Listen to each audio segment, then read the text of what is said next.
The news line, अचूक वेधक. कराडच्या स्वर्गीय यशवंतराव चव्हाण कृषी व औद्योगिक प्रदर्शनाला नागरिकांचा उत्स्फूर्त प्रतिसाद मिळत असून सलग तिसऱ्या दिवशी ही मोठी गर्दी पाहायला मिळत आहे. आज तिसऱ्या दिवशी विशेषतः पशुपक्षी प्रदर्शनाकडे नागरिकांचा मोठा ओघ होता. या प्रदर्शनात पुंगनूर जातीची गाय तसेच तब्बल 12 किलो वजनाचा टर्की कोंबडा नागरिकांचे विशेष आकर्षण ठरत आहे. यासोबत विविध विदेशी पक्ष्यांचीही येथे मांडणी करण्यात आली आहे. यशवंतराव चव्हाण कृषी प्रदर्शनाचे हे 20वे वर्ष असून दरवर्षी या प्रदर्शनाला मोठ्या प्रमाणात प्रतिसाद मिळतो. यंदाही नागरिकांचा उत्साह पाहता रेकॉर्ड ब्रेक गर्दी होत असल्याचे चित्र आहे. प्रदर्शनातून शेतकरी, पशुपालक तसेच सर्वसामान्य नागरिकांना कृषी व पशुसंवर्धनाबाबत माहिती मिळत असून कराड परिसरात उत्साहाचे वातावरण निर्माण झाले आहे.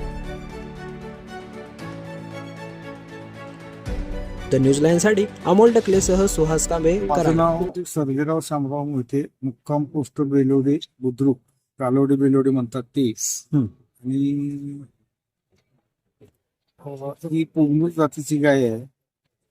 ही चित्तूर जिल्ह्यात पोगनूर तालुक्यातच मिळते, पोगनूर शहराच्या आसपास.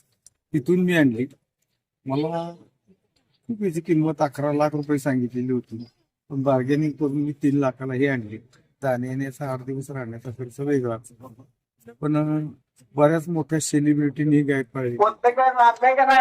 गायीच्या डोक्यापासून शेपटापर्यंत हात फिरवला की वेगळी एनर्जी आपल्याला येते.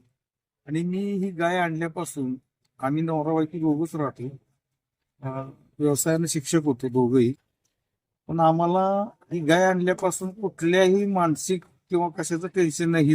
हिच्या व्यापातच आम्ही असतो, त्यामुळे इतक्या आनंदी आहे. आणल्यापासून 2-3-4 महिन्यापासून खूप आनंदी. आणि हिची व्यवस्था करण्यात, मग हिला काय काय खाऊ घालणं, हे करणं, हिची सगळी माहिती आहे, ती पूर्ण माहिती लिहिलेली आहे. आपण ती माहिती, साधारण किती लिटर दूध देते ही गाय? 3 लिटर दोन्ही टाइमचं मिळून 3 लिटर ते 5 लिटर दूध देते. दुधाची किंमत खूप जास्त आहे. आंध्र प्रदेश शासनानं सुद्धा 2-2.5 हजार गायी पाळलेल्या आहेत, कारण त्यांचं ब्रँड म्हणून राज्य शासनानं आपल्या राज्याचं ब्रँड म्हणून सुद्धा त्यांनी ह्या गायी पाळलेल्या आहेत. पण तिथं कोटी रुपये दिले तर ते विकत देतात, ते प्रोडक्ट करतात. दूध फक्त विकतात 300 ते 500 लिटर. द न्यूज लाईन, अचूक वेधक.